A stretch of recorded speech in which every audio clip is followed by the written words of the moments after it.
Hey, it's Uncle Craw here. Can you please subscribe to my channel and can I get a like? I'm here today to talk about my 5-axis CNC machine that I've almost totally 3D printed. I've been working on this thing for a while now. It runs on 8mm linear guides. It's got a bunch of bearings in it.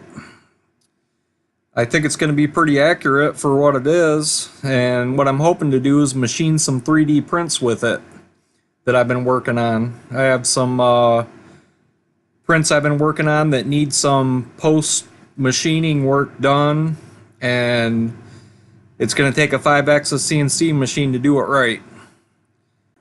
I'm using the NCH02 CNC controller. I bought this on eBay. It's really small and it's handheld. The interface is all on a pendant and it has a really small controller, so I'm gonna stick this NCD02. This is the 5-axis version.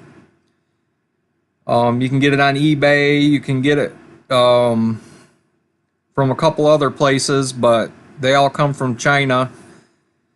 I'm hoping this thing works pretty good. I read a lot about it, a lot of reviews. I watched a couple videos. There's not a whole lot out there, but I'm hoping it'll work good.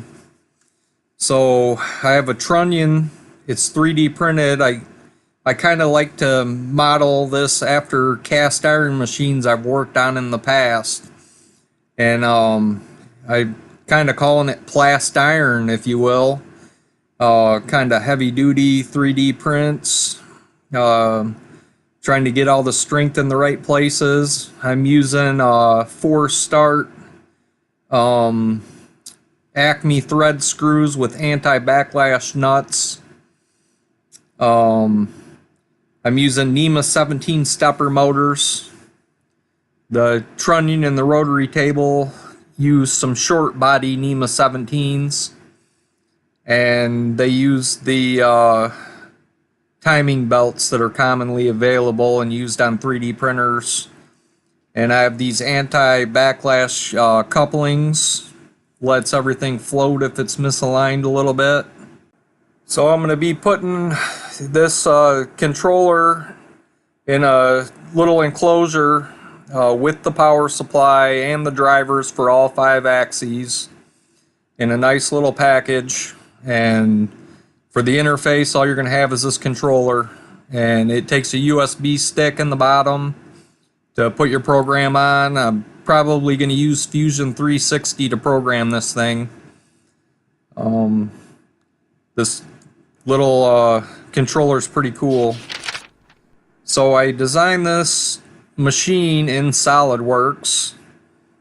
I've made a couple changes since I printed the one I'm showing in the video, but one of the things, I'm going to update my drawing here, and I'm going to turn my screw off to the side for the Z-axis. Or I don't know, maybe that's the Y-axis in this configuration. I don't even know that yet, but I'm going to move the screw to the side of the spindle and use a Dremel rotary tool flex shaft right down the center hole of that spindle, or of that Z-axis slide.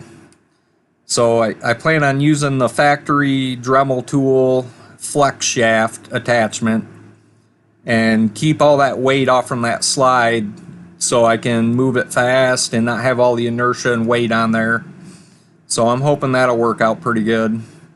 I put in some little pockets here for homing limit switches, and I worked on everything's a press fit. All the shafts and bearings, they all press right in there, and I printed this out of ABS and I post-processed it using acetone to make it shiny and kind of get rid of the layer lines, but I printed it pretty thick layers so I could print it fast, so they still kind of show up, but you could probably do a lot better job.